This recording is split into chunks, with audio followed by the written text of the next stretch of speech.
Welcome to सफलता classes. सफलता classes में आपका स्वागत है। मैं अभय चंद्र कुमार। हम लोग आज के जो इस वीडियो के माध्यम से देखेंगे कि भारत के राष्ट्रीय प्रतीक, मतलब भारत का क्या क्या राष्ट्रीय प्रतीक है, हम लोग इस वीडियो के माध्यम से देखेंगे। अगर आप लोग चैनल पे नए हैं तो इसे ज़रूर सब्सक्राइब कर लें और अपने दोस्तों में से ज़रूर शेयर करें। चलते हैं अब हम लोग क्वेश्चन की तरफ। देखिए क्वेश्चन नंबर 1 क्या कह रहा है कि भारत के राष्ट्रीय ध्वज की लंबाई और चौड़ाई का अनुपात। जो भारत का जो राष्ट्रीय ध्वज है इसका लंबाई और चौड़ाई का अनुपात कितना है? तो कितना है? 3:2, मतलब 3 मीटर लंबा है और 2 मीटर चौड़ा है। चलते हैं इस क्वेश्चन पे। भारत के राष्ट्रीय ध्वज की चौड़ाई और लंबाई का, देखिए पहले क्या था? लंबाई और चौड़ाई। अब क्या हो गया है? ये क्वेश्चन देखिए, क्वेश्चन वही है लेकिन पूछने का तरीका अलग है। यहाँ पे पहले दे दिया है चौड़ाई और फिर बाद में दे दिया है लंबाई। पहले क्या था? 3:2, मतलब 3 लंबाई था और 2 चौड़ाई था। अब इस क्वेश्चन में क्या कह रहा है कि पहले चौड़ाई कितना हो जाएगा? 2, और लंबाई कितना हो जाएगा? 3। तो चौड़ाई और लंबाई का अनुपात कितना हो जाएगा? 2:3। ऑप्शन नंबर बी सही हो जाएगा। चलते हैं नेक्स्ट क्वेश्चन पे। क्वेश्चन नंबर 3 में क्या कह रहा है कि भारत के राष्ट्रीय ध्वज के मध्य में बने धर्म चक्र का रंग क्या होता है? समुद्री नीला, गहरा नीला, काला एवं गहरा। तो जो अपना जो ये है राष्ट्रीय ध्वज है उसके मध्य में क्या बना? चक्र बना हुआ रहता है। तो उसका रंग कैसा रहता है? तो उसका रंग होता है गहरा नीला। ऑप्शन नंबर बी सही हो जाएगा। चलते हैं नेक्स्ट क्वेश्चन पे। भारत के राष्ट्रीय ध्वज के चक्र में कितनी तिल्ली होती है? जो भारतीय राष्ट्रीय ध्वज है उसके चक्र में, मतलब बीच में जो चक्र होता है उसमें कितनी तिल्ली होती है? कितना? 24। ऑप्शन नंबर डी सही हो जाएगा। चलते हैं नेक्स्ट क्वेश्चन पे। स्वतंत्र भारत के राष्ट्रीय ध्वज का डिजाइन निम्नलिखित में से किसने बनाया था? जो राष्ट्रीय ध्वज है उसका डिजाइन किसने किया था? तो पिंगली वेंकैया ने। ऑप्शन नंबर डी सही हो जाएगा। चलते हैं नेक्स्ट क्वेश्चन पे। भारत का राष्ट्रीय गान है, तो भारत का राष्ट्रीय गान क्या है? तो जन गण मन। देखिए यहाँ पे बोला है राष्ट्रीय गान, तो राष्ट्रीय गान क्या है? जन गण मन। नेशनल एंथम क्या है? जन गण मन। चलते हैं इसमें पे। भारत के राष्ट्रीय गान के रचयिता, जो भारत के जो राष्ट्रीय गान है इसको किसने लिखा था? तो Rabindranath Tagore. Option number b सही हो जाएगा। चलते हैं नेक्स्ट क्वेश्चन पे। राष्ट्रीय गान जनगण मन सर्वप्रथम कब और कहाँ गाया मतलब कहाँ पे गाया गया था? तो कहाँ गया था? 1911 के कलकत्ता अधिवेशन में सबसे पहले जनगण मन मतलब कि गाया गया था। चलते हैं इस क्वेश्चन पे। भारत के राष्ट्रीय गान जन गण मन को संपूर्ण रूप से गाने में कितना समय लगता है? तो कितना समय लगता है? 52 सेकेंड। कितना सेकेंड लगना चाहिए? तो 52 सेकेंड। चलते हैं नेक्स्ट क्वेश्चन पे। भारत का राष्ट्रीय गीत है, तो भारत का राष्ट्रीय गीत क्या है? तो वंदे मातरम। भारत का राष्ट्रीय गीत कौन सा है? तो वंदे मातरम। चलते हैं नेक्स्ट क्वेश्चन पे।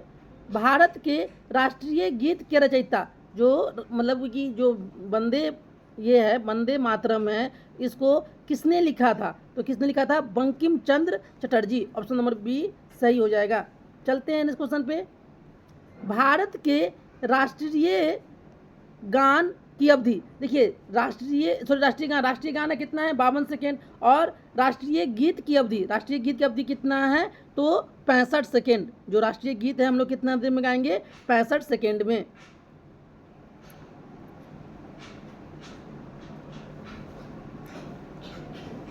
चलते हैं अब हम लोग नेक्स्ट क्वेश्चन पे।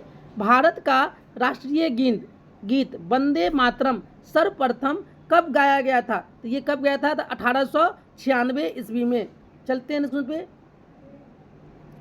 भारत का राष्ट्रीय गीत वंदे मातरम किस ग्रंथ से संकलित है? जो राष्ट्रीय गीत जो वंदे भारत है किस ग्रंथ से संकलित है? तो किससे ये है? तो आनंद मठ से। चलते हैं नेक्स्ट पे। आकाशवाणी और दूरदर्शन के दैनिक कार्यक्रमों की शुरुआत किसने की थी? तो आकाशवाणी और दूरदर्शन के जो दैनिक कार्यक्रम की शुरुआत किसने किया था? तो ये राष्ट्रगीत की शुरुआत किससे होती है? तो राष्ट्रगीत से। चलते हैं नेक्स्ट क्वेश्चन पे। सारनाथ स्थित राष्ट्रीय स्तंभ का कौन सा भाग राष्ट्रीय प्रतीक चिन्ह के रूप में लिया गया है? तो सारनाथ का कौन सा भाग लिया गया है? तो शीर्ष भाग। कौन सा लिया गया है? शीर्ष भाग। चलते हैं नेक्स्ट क्वेश्चन पे।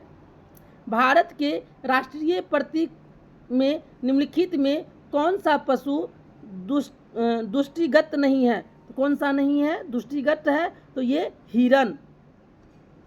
चलते हैं नेक्स्ट क्वेश्चन पे। भारत के राष्ट्रीय प्रतीक चिन्ह में कितने शेर दिखाई देते हैं? तो कितने शेर दिखाई देते हैं? तो 3। कितने शेर दिखाई देते हैं? 3। एक आगे से, एक इधर से और एक इधर, एक मतलब कि लेफ्ट साइड, एक राइट साइड और एक आगे। कितने शेर दिखाई देते हैं? तो 3 शेर दिखाई देते हैं। चलते हैं नेक्स्ट पे। भारत का राज चिन्ह अशोक महान द्वारा सारनाथ में स्थापित सिंह स्तंभ से लिया गया है। इस राज सिंह के मूल स्तंभ में कितने सिंह थे? तो कितने सिंह थे? तो 4। चलते हैं तो नेक्स्ट क्वेश्चन पे। भारत के राष्ट्रीय संबंध के रूप में किस संबंध को मान्यता प्रदान किया गया है? तो किसका किया गया है? शक संबंध। चलते हैं नेक्स्ट क्वेश्चन पे। शक संबंध पर आधारित राष्ट्रीय पंचांग का प्रथम मास, जो शक संबंध पर आधारित जो प्रथम मास कौन सा होता है? तो चैत्र। कौन होता है? चैत्र। चलते हैं नेक्स्ट क्वेश्चन पे। शक संबंध पर आधारित राष्ट्रीय पंचांग का अंतिम मास कौन होता है? मतलब कि प्रथम मास हो गया चैत्र और अंतिम मास कौन हो गया? फाल्गुन, मतलब फागुन। चलते हैं नेक्स्ट क्वेश्चन पे। भारत का राष्ट्रीय पशु, देखिए भारत का राष्ट्रीय पशु कौन है? तो ये है अपना बाघ। चलते हैं पे। बाघ से पूर्व भारत का राष्ट्रीय पशु था, बाघ से पूर्व भारत का राष्ट्रीय पशु कौन था? तो सिंह था। चलते हैं उस पे। भारत का राष्ट्रीय पक्षी कौन है? तो मोर। कौन सा है भारत का राष्ट्रीय पक्षी? तो मोर है। चलते हैं नेक्स्ट क्वेश्चन पे। देखिए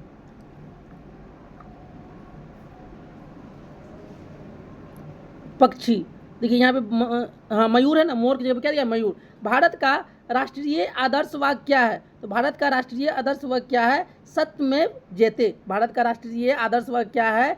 सत्यमेव जयते। चलिए इस तरह से हम लोग इस वीडियो के माध्यम से भारत के राष्ट्रीय प्रतीक को देखे हैं। अगर आप लोग चैनल पे नए हैं तो इसको जरूर सब्सक्राइब कर लें और अपने दोस्तों में से जरूर शेयर करें। Thank you for watching this video.